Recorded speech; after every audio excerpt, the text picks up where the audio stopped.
This is Dr. Tom Miller, and we're going to kick right into the tonight's talk. We're going to be talking about preparing for the day with rituals. And I'm hopefully each and every one of you out there have some type of rituals that you partake in every single day to get your day going.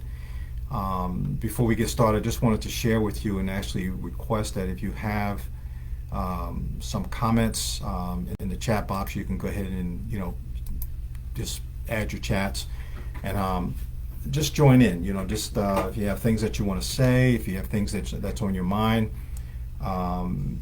just kind of put them in there, and we'll do what we can to answer them. So tonight we're going to be talking about. I'm going to share with you what I do. Okay, so these are things that I do pretty much on a daily basis to really get my day going. I don't know about you, but I think that it's so important to have things that you can do on a regular basis to really just kind of plan your day out, to give you some motivation, to, get you excited about your day, and actually to jumpstart your day. So I'm going to get started. So what I do basically when I get up in the morning, and this is something I do pretty much every day. I've gotten to the point now that if I don't, I don't feel right. And I can tell you that in the last probably 2 months, I haven't missed, I've only missed 2 days. And I can tell you that, they were because I had something to do. So typically what happens, like this morning I got up, and typically I'm at the gym by 6 o'clock because I don't want to be in the gym more than an hour. So what I do is I get up, I get to the gym. It will be vary between say 6 o'clock and 6:15. On Saturday, let me back up again. On Friday and Sunday, I may get there at 7 o'clock. It depends, because I do that sometimes because I don't have anything else going on, and that gives me a chance to get, just kind of take my time and do things at home in the morning. But typically I'm at the gym at 6 o'clock. I get there, I get on my, so Monday I'll get on the life cycle, and I'll do 20 minutes, actually 24 minutes of riding. And while I'm on there, what I'll do most times is I'll do a meditation. So I'm a big meditator, and I also like to utilize my time properly. So while I'm in the gym and I'm on the cycle, I may have mentioned to you guys before that I have been studying a lot of stuff with Dr. Joe Dispenza, who is really into the rewiring your brain, and kind of like creating a vision for your future, and having the feelings of actually accomplishing what it is that you want to accomplish right now. Okay, so in other words, just constantly having those feelings that what you're going after has already happened. Okay, so it's like act as if. So I do that while I'm on the cycle. I have this morning meditation that I do. So I'm running at a really good pace. And a lot of times, you may think that you have to be seated somewhere in a quiet place to do meditation. You can actually do a meditation while you're on the bike. I sometimes I'll do it even when I'm on the treadmill, but I'm holding on because your eyes are closed. You can do a walking meditation. There are just so many things. But my thing is to do this to really utilize my time, because I don't want to waste time. So I'll do that for 24 minutes. Actually, the meditation is about 23 minutes and some seconds. So I'll do that. Once I'm complete with that, I'll move right into my routine. So my exercise routine, typically, I have all this stuff written down because I want to know what it is that I do every time I walk into the gym, because I don't want to go into the gym and spend a lot of hours. I used to do that when I was younger. I would go to the gym, spend 2 hours in the gym, but the thing, I was in there talking to people, doing this, that, and the other. But now I do something different. So I go to the gym Sunday. So Sundays is the day I work with my chest. I have like 5 different routines that I do in the morning. Then on Monday I do legs. And I have like 6 different leg routines that I do. And remember, as I said before, I'm doing my cardio before I step in doing these things, and then I'll do a little bit of stretching. On Tuesday, I call it the high intensity cardio day, and that's what I did today. I'm on a cycle anywhere from 30 to 40 minutes. And so I'll do my cardio, and then I'll do stretching. So I'm actually, when I get done, I'll do my stretch. Tomorrow when I go to the gym, I'll be working on, my shoulders or my back, and I'll be doing some chin-ups, pull downs, seated rows, and things like that. So it's like 5 different routines, and everything I'm doing, it's either going to be 3 sets of 10, 3 sets of 15, or 3 sets of 20, or 4 sets of 20. It depends on the day. Thursday, I'm doing my upright. I'm actually doing my lats and my part of my back also, and my shoulders. All right, and then on Friday, I'm doing arms, and so I'm doing bis and tris. And then so I'm always trying to get like at least 20 minutes of cardio in every day. And then on the day that I'm doing nothing but cardio, it's going to be 30 to 40 minutes of cardio and some stretching. Okay, so we do that, and then I finish there, get home, do my shower, and then I'm going to sit down and do a visualization of my day. I want to kind of figure out in my mind how I want my day to go. I want to be able to, since I'm a chiropractor, obviously I'm going to sit and I'm going to visualize myself seeing my patients coming in, getting adjusted, getting on the table, having a great experience, and just having the day flow, and turning this all over to my innate intelligence. You call it God, Spirit, whatever you want, and asking for guidance as I move through my day. From there, I will go to do a little bit of reading, because I really believe that I want to, again, make sure that I'm reading things. Like I like reading a lot of spiritual books. I may do something with reading the Bible.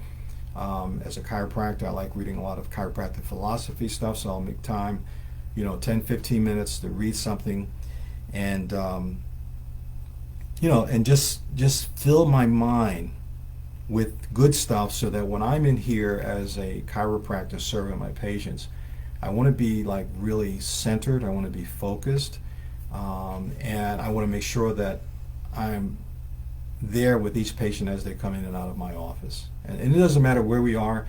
When we're with someone, we want to make sure that we're with them and we're paying attention to them, one person at a time, and that way they feel that they're, hopefully they will feel like they've been listened to and cared for. That's very important to me. The other thing I want to go back to just real quickly, when we talk about the rituals of working out and exercising, my philosophy is that that it's important for us, or for me, or whatever you do. It doesn't matter what you do. You could be an architect, you could be a policeman, you could be whatever. But my philosophy is that whatever you do, you want to be the best at it. And my thing is that in order to be the best at it, we have to be spiritually grounded, and we have to be physically grounded, and we have to be mentally grounded, so that we do what we do at the best possible way that we can do it. I remember when I was in chiropractic school, and it was a quote that the president of our college used to always quote from Dr.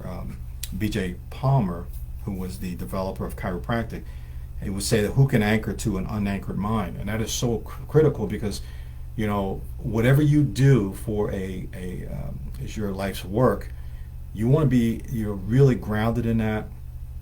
And you want to be able to do it in such a way that it exudes through you, so that people can really get and sense that this is something that you love doing. And if you're going to be sharing that with other people, they can sense that you are genuine in what you're actually putting out there to them or for them. Okay.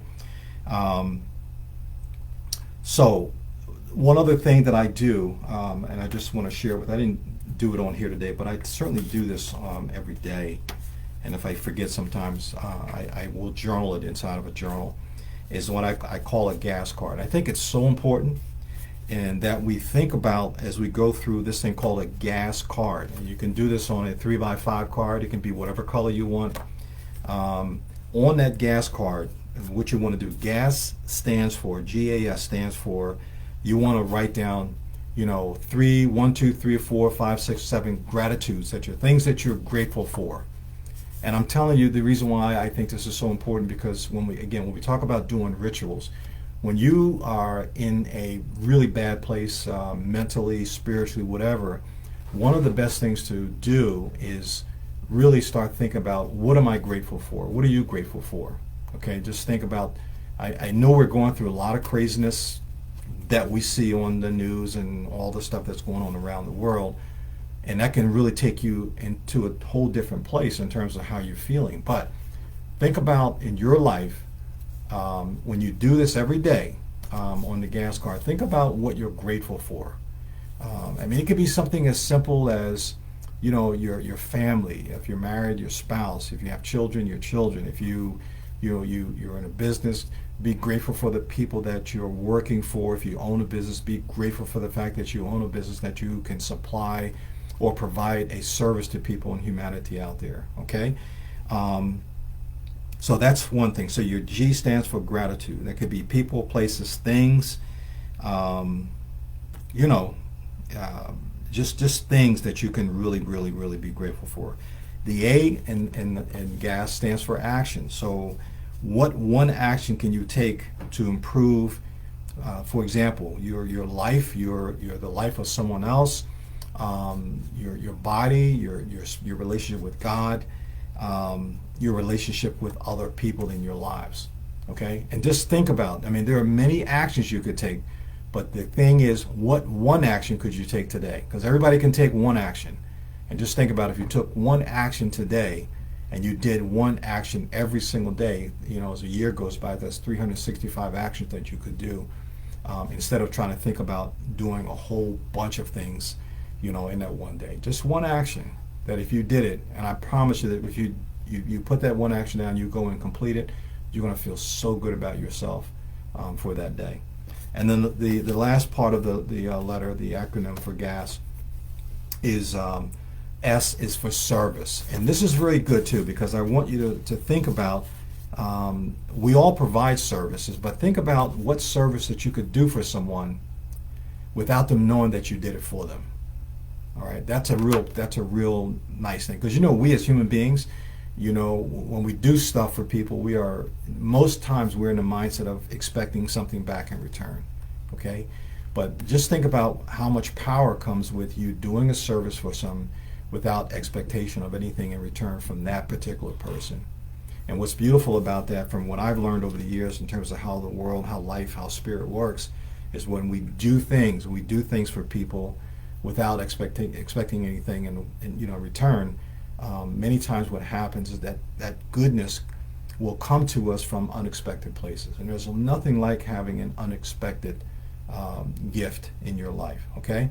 So one of the things I remember, again, the president of our college, Dr. Sid Williams, used to always say, to give, love, and serve out of our own abundance without expectation of anything in return, okay? And that's a beautiful quote, because what that does, it takes you out of the picture. It's just like when we're going through a lot of stuff in life, and we're down, we're out.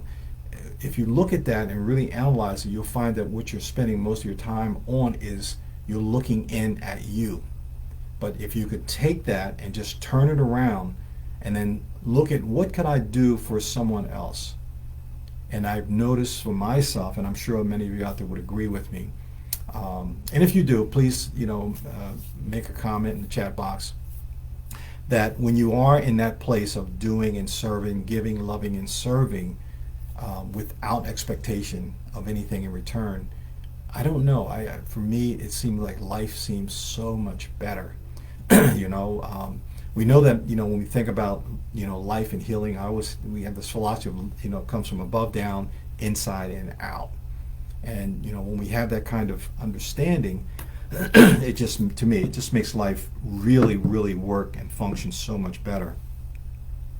So now, one other thing that's really important is one of my rituals that I do, and this takes a lot of work.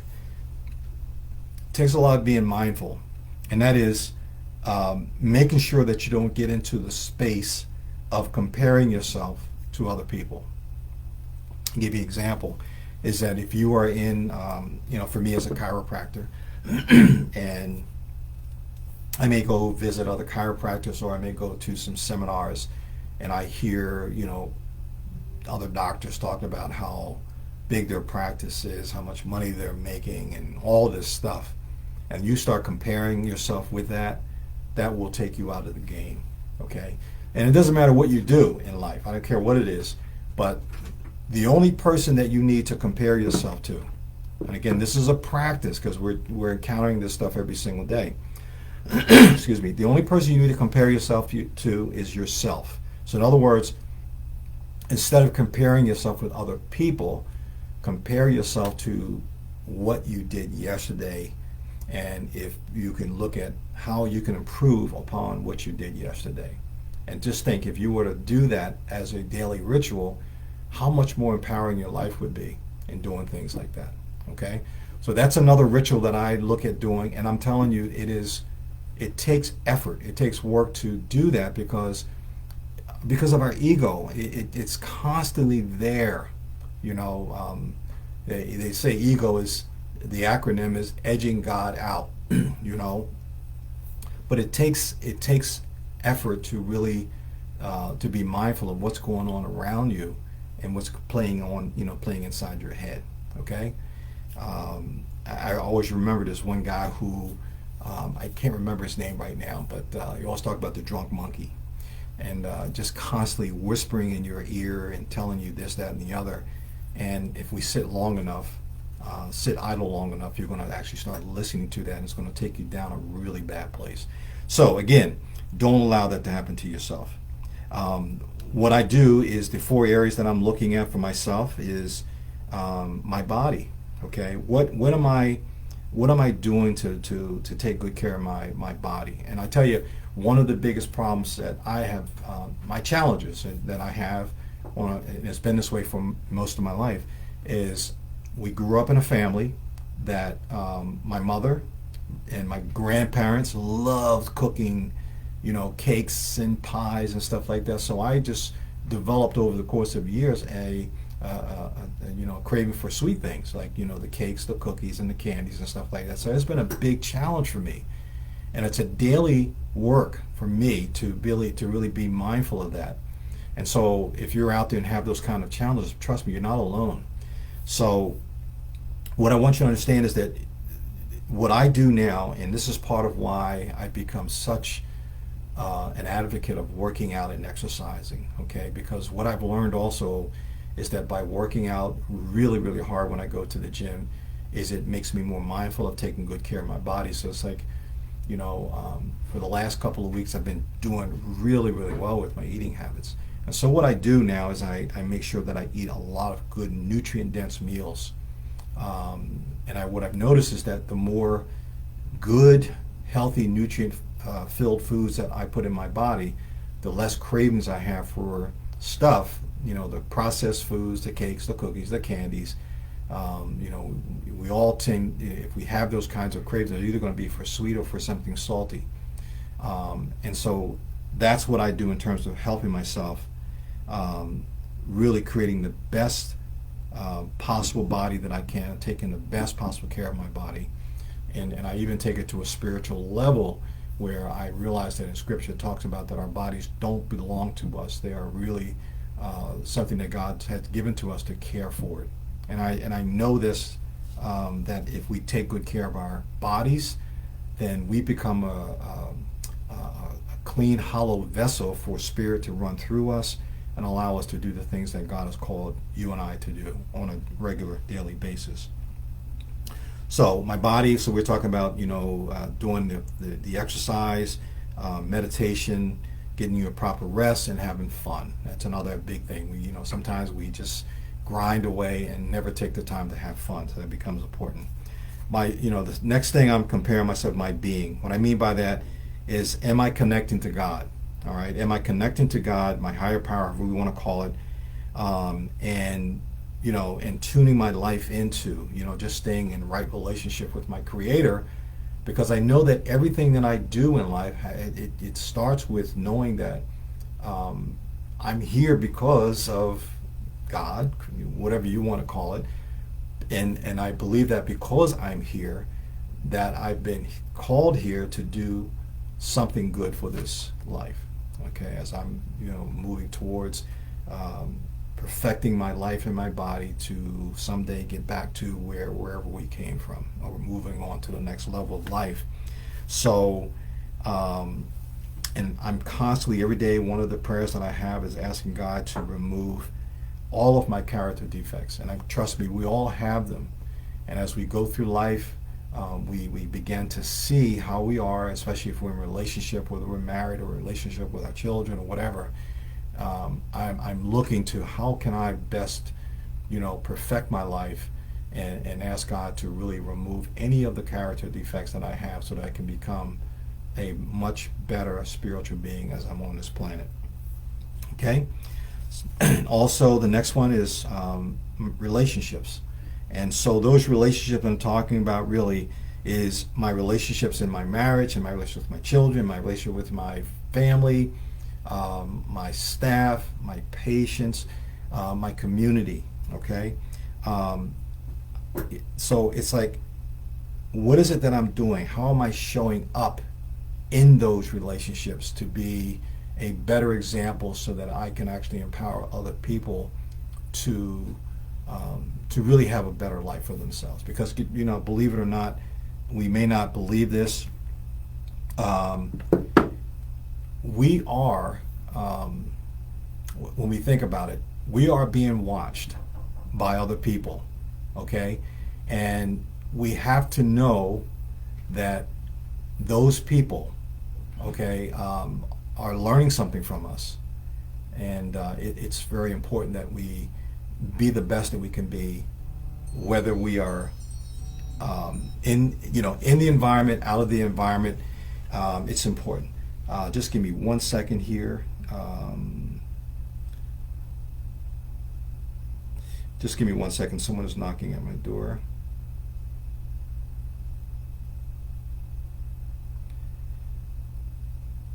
Okay, so with those relationships, okay, we want to, again, like I said, we want to see how we're showing up.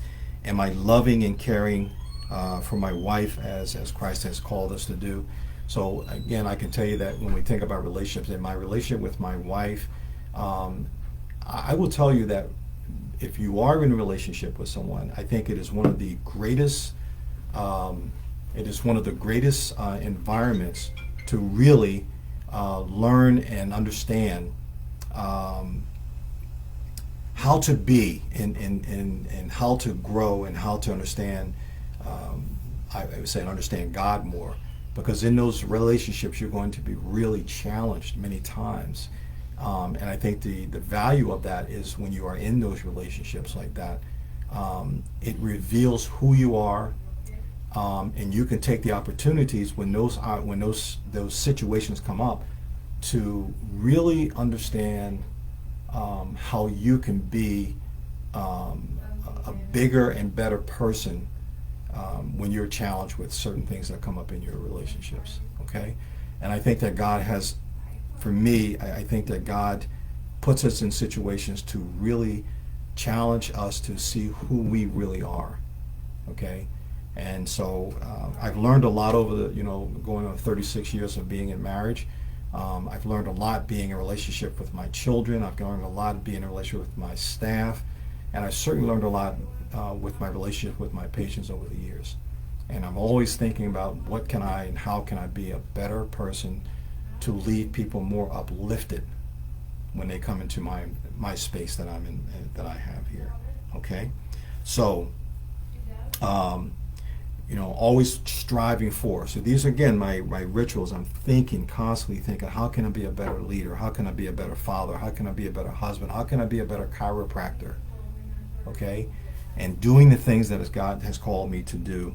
And so that when I step out into the world and when I step into this office that I'm in right now, that I want to be able to be an expression of someone who can give to people what they need in order for them, hopefully, just a little bit of what they could use to have their lives be better. Okay, and the last thing is when I'm comparing what I'm looking to compare is my business. My goal is to learn every day, to be an amazing server. To when I say server, I'm talking about serving people. Okay, serving them in such a way that I'm constantly connecting with my patients, connecting with the community, helping people understand more about how their bodies work, so that they can be empowered, right? So they can be empowered and understand that the way their bodies were made, that the body is a self-healing system, that if we do the right things, eat the right food, do the exercise, get proper rest, have a positive mental attitude, keeping your brain and nervous system functioning right, that they're going to have a greater potential to live through this life without having many of the ailments and illnesses that we see happening to people in the world today. Okay? And so that requires, when I'm thinking about this, it really requires us, for me, from a business perspective, it requires me to constantly be challenging, to constantly be teaching, constantly be educating my patients that your body was made by a higher power that has put everything in it that it needs in order for it to function in a proper way. Okay? And to think otherwise, without getting the basics of that, to me is running down a rabbit hole where, unfortunately, the culture that we live in today, when people have any kind of health problems, they're constantly running to drugstores, to their medical doctor, and getting more and more medication. So we're using chemical